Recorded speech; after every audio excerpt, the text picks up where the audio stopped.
Orang-orang yang mengeksploitasi alam secara ugal-ugalan adalah mereka-mereka para pelaku-pelaku dosa-dosa besar, yaitu dosa ekologis. Orang-orang yang merusak alam itu adalah sebagai pelaku-pelaku dosa besar dan akan dihukum oleh Tuhan dengan hukuman yang berat, dengan azab yang berat. Majelis ulama sebagai tempat berkumpulnya para tokoh-tokoh agama, para alim ulama itu, dan juga lembaga-lembaga fatwa yang memiliki otoritas kuat dalam membentuk kesadaran umat melalui fatwa, itu juga perlu memproduksi fatwa-fatwa tematik yang secara tegas bagaimana eksploitasi alam yang dolim dan juga mendorong pengelolaan sumber daya alam yang lebih adil, lestari, dan berorientasi pada kemaslahatan publik.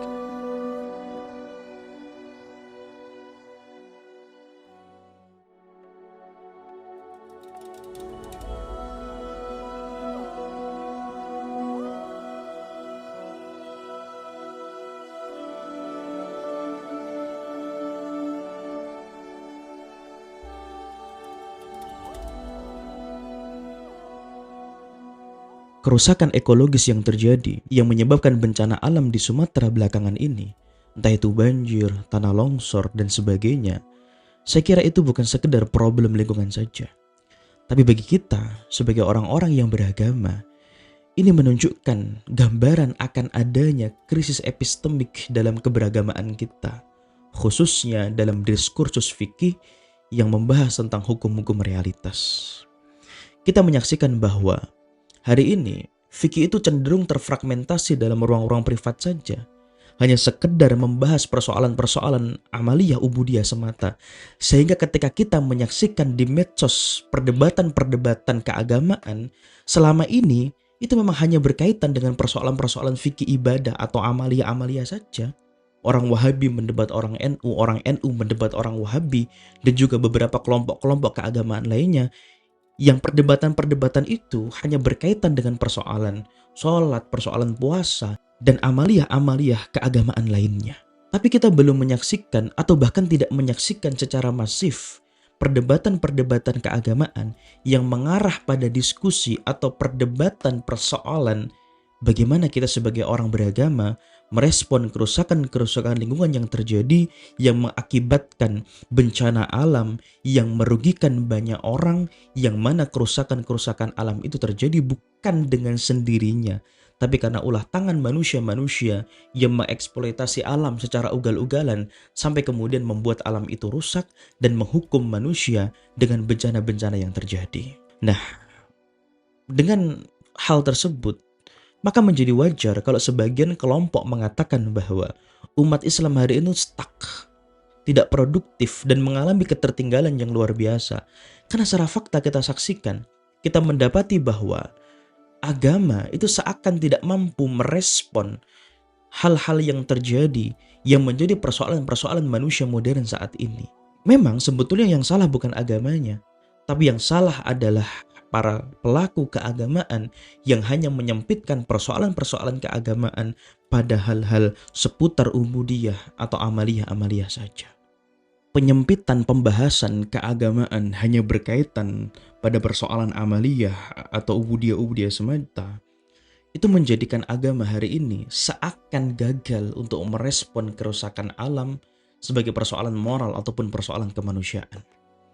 Nah, absennya paradigma ekologis dalam khazanah fikih saat ini itu menunjukkan bahwa adanya stagnasi pemikiran keagamaan, bahwa seakan pemikiran keagamaan kita itu belum mampu menjelma sebagai pemikiran yang mampu menyediakan solusi-solusi atas persoalan-persoalan kemanusiaan modern, persoalan lingkungan dan sebagainya. Dan seakan belum mampu pula menjelma sebagai kritik transformatif atas kegiatan eksploitasi alam yang ugal-ugalan yang menormalisasikan perampasan ruang atau kemudian perusakan lingkungan. Di mana eksploitasi alam secara ugal-ugalan itu tidak hanya sekedar soal apa yang ada dalam bumi, bahwa dia mengeruk atau menebang pohon atau mengambil potensi-potensi alam lainnya, tetapi itu merupakan sebuah gambaran relasi yang timpang antara manusia, kekuasaan, dan juga alam. Nah, fikih sebagai salah satu diskursus keislaman yang membahas tentang hukum-hukum realitas seharusnya mampu menawarkan ruang dialog yang menjembatani antara kebutuhan manusia dan keberlanjutan alam atau kelestarian alam. Serta kemudian mampu melihat bahwa alam atau bumi yang kita tinggali ini bukan hanya sekedar sebagai objek hukum yang artinya mubah untuk dimanfaatkan, tetapi juga sebagai entitas kehidupan yang memiliki hak untuk dijaga dan dihormati, selain kemudian dimanfaatkan potensinya untuk kemaslahatan manusia. Fikih itu kan produk pikiran manusia ya, karena ia adalah ijtihadul basyariyah. Fikih itu lahir dari interaksi antara teks keagamaan, Quran maupun sunnah, dengan realitas atau al-waqi'. Tapi faktanya, banyak fikih yang hanya berhenti pada reproduksi hukum dalam ranah ubudiyah saja. Nah, pada saat ini, kita harus berani untuk menekuni medan ijtihad baru, yaitu fikih-fikih yang berkaitan dengan al-bi'ah, urusan-urusan lingkungan, atau urusan-urusan alam dan juga sebagainya. Nah, saya kira terhentinya fikih pada ranah ubudiyah saja itu menunjukkan bahwa memang ada stagnasi secara epistemologis, yaitu keterbatasan kesadaran dalam memahami dan menggali makna keagamaan yang seharusnya. Nah, salah satu sebab stagnasi ini saya lihat itu adanya rasa kemapanan sebagian atau bahkan mayoritas umat Islam dalam tradisi yang melahirkan bentuk-bentuk taklid struktural dalam bangunan fikih. Kita merasa bahwa kita telah mapan dalam beragama dengan adanya fikih ini, fikih itu, tafsir ini, tafsir itu, dan yang lain sebagainya dalam persoalan-persoalan amalia agama. Rasa kemapanan kita terhadap keagamaan selama ini karena adanya tadi fikih ini, fikih itu, tafsir ini, tafsir itu yang berkaitan dengan amalia keagamaan itu membuat kita belum beranjak gitu untuk berani mengambil ijtihad dalam persoalan-persoalan fikih manusia modern. Banyak ulama ataupun institusi keagamaan yang memang lebih memilih menjaga dan mempertahankan teks atau sekedar muhafadzah saja daripada menghidupkan ruh teks dalam konteks kekinian untuk menjawab problem-problem kekinian. Meskipun memang kita dapati ada beberapa ulama dan institusi keagamaan yang mencoba untuk melakukan hal tersebut, tetapi memang belum masif. Nah, hal tersebut itu menjadikan fikih itu seakan kehilangan daya gugatnya terhadap kerusakan ekologi dan juga relasi yang timpang antara manusia dengan alam. Karenanya, fikih lingkungan atau fikul bi'ah ini, saya kira ini adalah medan ijtihad yang baru yang memang jarang sekali digarap dengan serius. Ini bukan karena tidak adanya teks atau sumber keagamaan yang berbicara tentang alam. Justru Quran dan hadis itu banyak berbicara tentang alam. Tapi ini lebih kepada pikiran-pikiran manusia yang enggan keluar daripada zona nyaman hukum-hukum ritual saja. Nah, kesadaran ekologis ini membutuhkan fikih yang bukan hanya berkaitan dengan sah atau batalnya sesuatu, boleh atau tidaknya, atau amalan-amalan tertentu, tetapi fikih yang kemudian peka terhadap kerusakan dan ketimpangan relasi antara manusia dan alam dan juga berkaitan dengan ekosistem atau ekologi. Nah, karenanya fenomena eksploitasi alam di Sumatera yang menyebabkan bencana itu hanya satu dari sekian dari wajah eksploitasi alam yang merusak. Belum kalau kita bicara di Kalimantan, di Sulawesi, di Papua, dan belakangan ini di Raja Ampat, dan yang lain sebagainya, yang memang itu perlu dan harus kita respon secara serius. Nah, aktivitas-aktivitas eksploitasi alam yang ugal-ugalan, yang ekstrim, tanpa melihat pada aturan-aturan AMDAL dan yang lain sebagainya, itu bukan hanya sekedar merusak ekosistem, menggusur masyarakat adat, tetapi juga kemudian meninggalkan kerusakan ekologis yang begitu dalam, yang selanjutnya merugikan seluruh makhluk hidup, baik hewan, manusia, dan seluruh ekosistem yang ada di alam ini.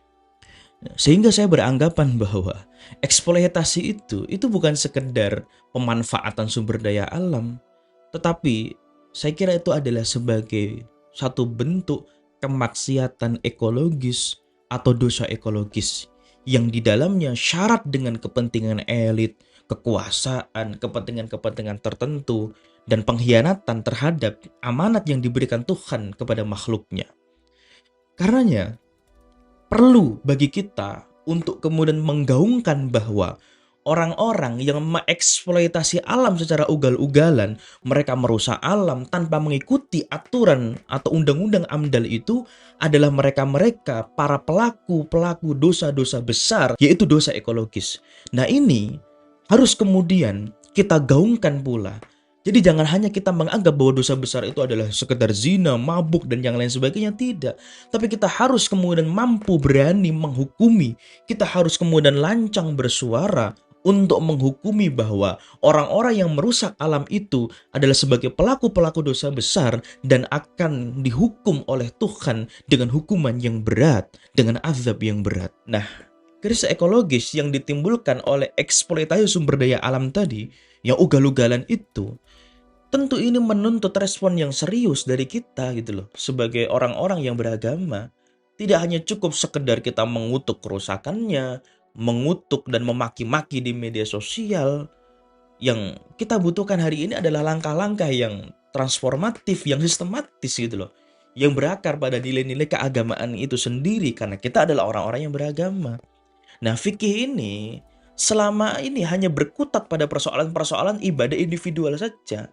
Nah, sementara tadi isu-isu lingkungan yang menyangkut hajat hidup orang banyak itu masih kurang tergarap secara serius.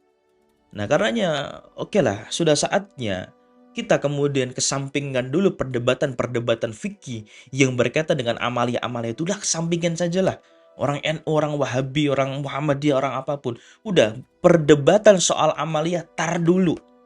Sudah saatnya kemudian kita sama-sama bersinergi, kita bersatu, kita bersama untuk menyusun formulasi fikih bi'ah, fikih lingkungan, agar muncul kemudian panduan yang adil dan maslahat dalam memanfaatkan sumber daya alam yang ada.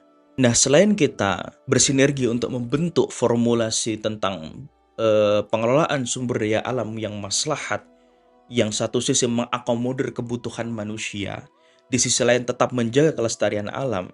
Nah, saya kira solusi ekologis itu nggak akan pernah bisa berjalan efektif tanpa keterlibatan langsung daripada tokoh-tokoh agama. Nah, tokoh-tokoh agama itu perlu mengembangkan kesadaran ekologis dan mengintegrasikannya dalam dakwahnya, ceramahnya, khutbahnya, dalam fatwa-fatwa keagamaan dan sebagainya. Karena memang ulama itu kan bukannya sekedar mengurusi moralitas seseorang saja, tetapi juga harus mengurusi keseimbangan hubungan antara manusia dengan alam. Nah, di sisi lain, gerakan penyelamatan lingkungan itu juga harus melibatkan para aktivis-aktivis yang memang mereka memahami lingkungan, yang mereka juga benar-benar bisa hadir di tengah-tengah masyarakat. Jadi bukan sekedar di ruang seminar atau teori-teori akademik saja, tapi kita harus melibatkan seluruh komponen masyarakat yang bersifat kolaboratif.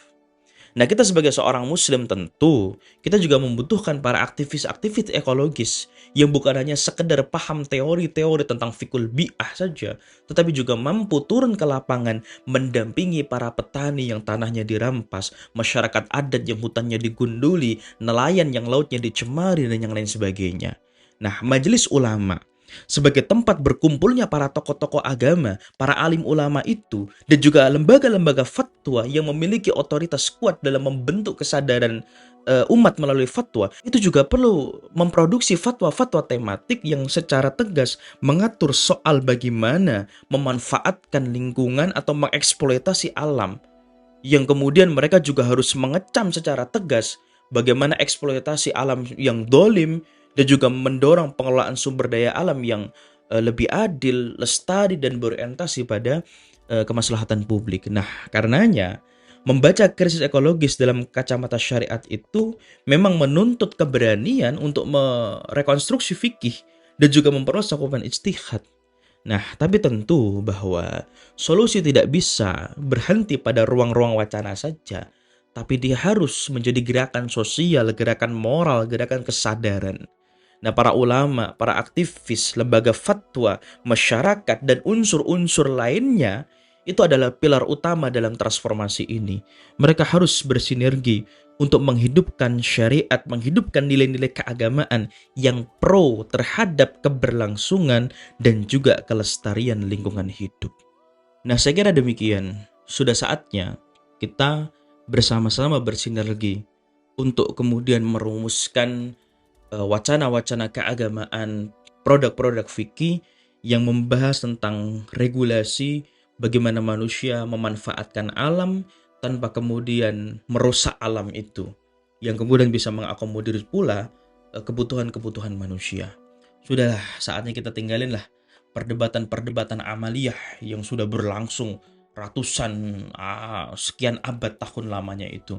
Mari kita menapaki medan ijtihad baru, yaitu medan ijtihad yang berkaitan dengan fikih lingkungan.